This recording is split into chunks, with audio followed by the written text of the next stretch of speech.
How's it going? I'm prepping my new axles for my SCX24 Forerunner build. I went with the Mesus IsoKinetic axles. They offered me everything that I wanted over the Injora Planet axles. The front axle is almost 75 grams. The rear axle is almost 26. You can underdrive the rear axle. It comes with the underdrive kit already. The other thing is, at the time I ordered them, I didn't know what servo I was going with, and it came with a servo tray. So I went with these axles. They're tried, tested, and true, and everybody seems to love them. Like I said, they're heavy axles, almost 75 grams up front. It's got brass knuckles already pre-installed, and the 52-degree steering angle is what I was looking for in this build. So I've heard that these axles come bone dry from the factory, so I want to pop them open and see what's in there. I prefer to go with white lithium grease. The lithium grease is a lighter grease than a marine grease, which most people put in these axles. The marine grease does add a element of drag on the gears because of the heavy weight of the grease, where white lithium grease won't do that. I went for Permatex. So what I'm going to do is I'm going to pull out the underdrive kit and install that first. Put the pieces to the side. And I'm going to disassemble the axles so I can get the gears out and the pinion out. Now these axles, they have two small, really small Phillips screws that hold the bearing and the axle shaft in. They are very small and very easy to lose. I use a little brown background placemat. That way I can see all of the pieces. They don't seem to get lost on that. And these screws are extremely tiny and small. If you drop one on the ground and you have a darker colored floor, good luck finding it because they are really small. So when you take these out, just like I did right there, you've got to take care to make sure that you don't lose the screws.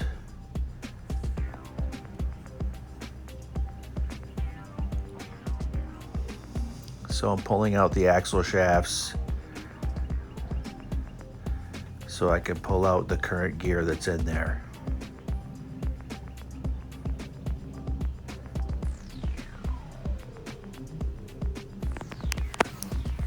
I'm going to take my Permatex and I'm going to put a small bead all there around the new gear. You don't want to put too much in there. Too much is going to cause some resistance. So it's a happy balance. You want enough in there to make sure it's lubricated and to make sure that you keep the dirt and the dust and water out of there. So you want just enough to do that, but you don't want to put too much in there because too much will give you resistance. So it looks like that. Just a little bead around the outside, a little tiny bit by where the bearings go. So we're going to slip that in there. Of course, I'm going to wipe off the residue that got everywhere off of my fingers. I'm going to put just a little dab on each end where the axle shafts go in. I'm doing this just to make sure that the dust and the dirt and the grime, even some moisture, won't travel down that axle shaft and get into the pumpkin. Now I do have an outside course, and these are primarily going to be run on the outside course. So I'm trying to do my due diligence to make sure that I take care of these axles and keep them clean on the inside. Taking them apart and removing old grease is really easy. And then putting new grease in there, but that grease is going to trap any dust or any dirt that gets in there. So just a little dab on each side, and then we're going to reassemble this back axle now that it's got the underdrive kit. You can see that I'm tightening down these small screws. You do not want to over tighten them. They don't need to be super tight. They just need to, where you start feeling resistance, let off, because if you over tighten them, you could ruin. These are nylon axles, they're not metal axles. I chose a nylon because I thought it would slide over obstacles easier. So you don't want to over tighten the small screws on the end. Now I'm going to put a little bit on the pinion before I put it in there. Just a couple of lines on each side, and then I'm going to kind of work it around with my finger to get it down into the grooves. Put the bearing back on. Make sure the bearing has a little bit of grease on it as well. And then we're going to reassemble this pumpkin because it's ready to go. Now, there was a small amount of grease from the factory. They were not dry like people have been reporting. They didn't have a ton of grease in them, but it was a kind of a blue marine grease that was in there. And you know, that's going to work for your lubrication purposes. But I like the white lithium grease better. It's not as heavy. It's not going to be as much of a drag on everything in there as the marine grease. And I want to put just a smidge more, just a touch more in there to make sure that I keep all of the foreign material out. And if any gets in there, I want it to be trapped in the grease and not get into the gears or the pinion. So I'm gonna put the screws back in. I have 4 screws on the back side and then 2 screws on the front side. Hold this together. And I'm just finishing up putting the screws in. You have to take some time and prep these axles before you put them in. Now I'm going to spin it each direction a couple of times just to make sure I get all the grease worked in there. Work through all of the pinion and the gears and the bearings and the axle shafts. Just spin it a few times. And we're going to move on to the front axle. Like I said, we're just prepping these axles for installation. Now the front axle, it comes unassembled, meaning it doesn't have the steering, none of the steering parts on it. It just comes with the brass knuckles. Obviously no servo. It did come with a servo tray. I did go with a Torq's servo. You can see there's a little grease in there, just a little bit, not much. I went with a Torq's MLS servo because it direct mounts to the axle. There's no need for an axle tray or a servo tray, and it's not going to get caught on the frame rails like other servos might. It is a coreless servo. It's digital, and it can handle up to 8.4 volts, which we are going to put in the FuriTech plug-and-play system, brushless system, and we can configure that to put out more power to the front servo.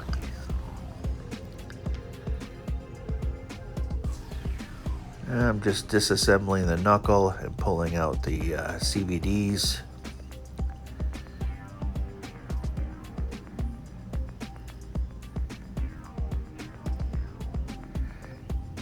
I'm gonna get all the grease off of this, the blue marine grease. I'm gonna clean it all off so I can put the lithium grease on there. If you mix the two greases, you're just gonna give yourself more resistance. And we don't want any resistance in these axles at all. We want them to move freely. So like the back axle, I'm just gonna put a small bead around the outside and then work it in with my fingers See, I did that. My fingers are all dirty now. Put it back in. I'm gonna put just a little dab down each side, each axle shaft. I'm gonna put the CVD back in now. And before I put the CVDs in, I'm gonna put just a little bit in the CVD U-joints. I wanna get a little bit of grease down in them. Not a lot, just a little bit. You put a little bit in there on each side, and then you work it around, work that CVD back and forth, twist it, move it back and forth, get the grease down in the joints. And then you want to wipe away any excess because you don't want it dropping all over your carpet if you have running it on the carpet, or if you have too much grease in there, it's just going to be a dirt magnet. We're just trying to keep the dirt, water, dust out of those areas and keep it lubricated. So we're going to work it in there real good. You can kind of see it's in there. Now I'm going to wipe the excess off because I've worked it down into the different joints of the CVD. I missed one spot, so I'm going to put a little bit more in there.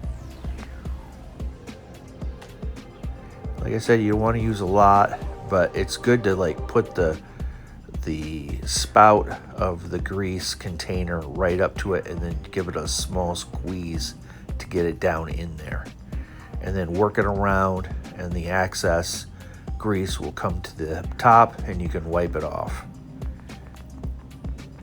Now I'm going to reinsert it into the axle. I want to put the axle back together on that side. The screws that hold the knuckles on are not 1.4 millimeter, they're 1.5 millimeter. So your normal SCX24 1.4 millimeter tool won't work. You need to get a 1.5 for these.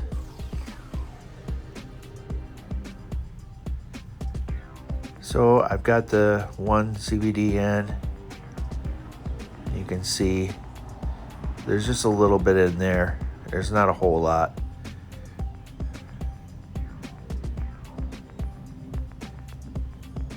And then we're going to start working on the other side, getting the other side CVD lubed up.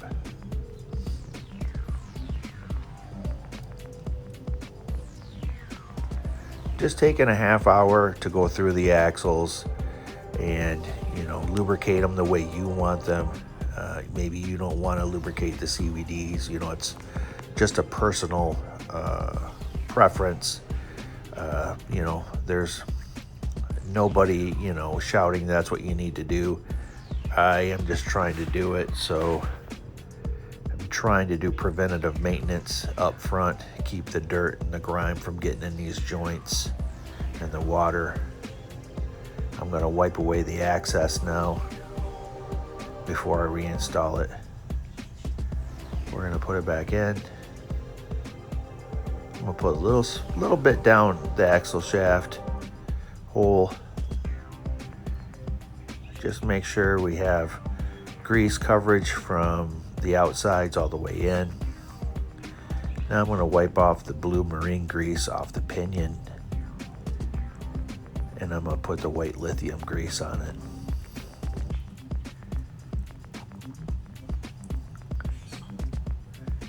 It's just perfect personal preference. You know, a lot of guys like to go with the marine grease, but I found out that the white lithium grease is lighter weight, and it doesn't give you as much resistance as the blue or the marine grease does. So we're going to put it together, put the nuts or the bolts back in, the screws, sorry. I'm going to wipe off the excess from around the edges that may have got out a little bit, putting the pumpkin cover back on.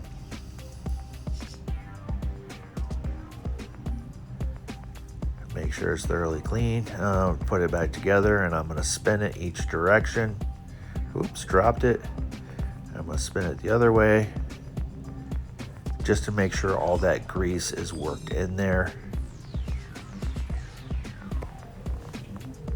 And see, there's a little bit you can see in there, but it's not a lot. Just a little bit of grease in the CVDs. Now we're going to put the steering portion of it together. I'm getting out the Torq's servo. I'm going to go ahead and mount that up before I mount the steering. The Torq's did come with a aluminum pitman arm, or steering servo arm.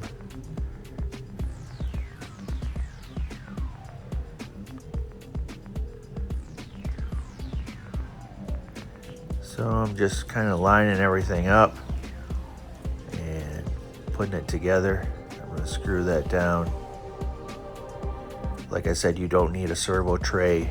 The Torq's servo comes with the little ears on the bottom of it that go directly to the axle. The wire comes out the back side, so nothing's going to hit the frame rails. So you're going to get clean articulation out of it with nothing catching. Now I wanted to, my Coda Racing high clearance links came with the steering stuff, and it just doesn't work on this axle.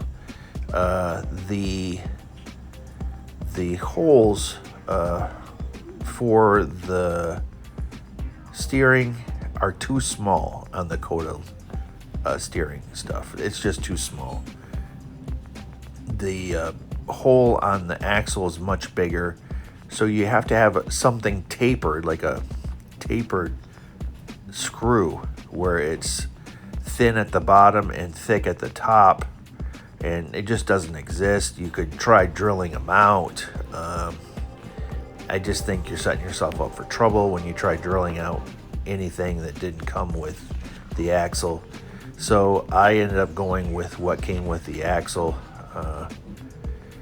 They are very hard to put together, extremely hard to put together. The ends don't want to twist on very easy.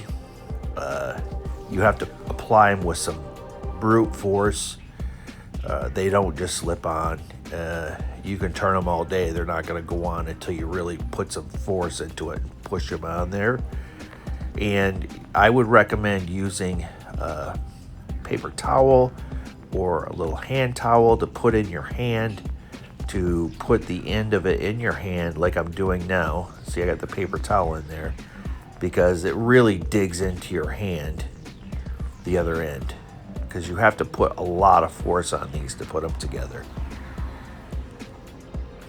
They do not go together easy. It took me about 20 minutes to get them on there. And like I said, you have to use brute force. But I finally got them on. And this is the axle after it's done and put together. It looks very clean. It's all ready to go. I did plug in the servo to the ESC and centered it before I put everything together. And like I said, these just don't work with it, so I'll use these on something else. It's a shame. I really like the blue, but they just don't work, so you can't use them. So there's the axle, the front axle. Like I said, it's almost 75 grams, 74.8 I believe, as it sets. That's going to give you a lot of upfront weight, and with the front being overdriven, it's really going to help getting over obstacles. Thanks for watching.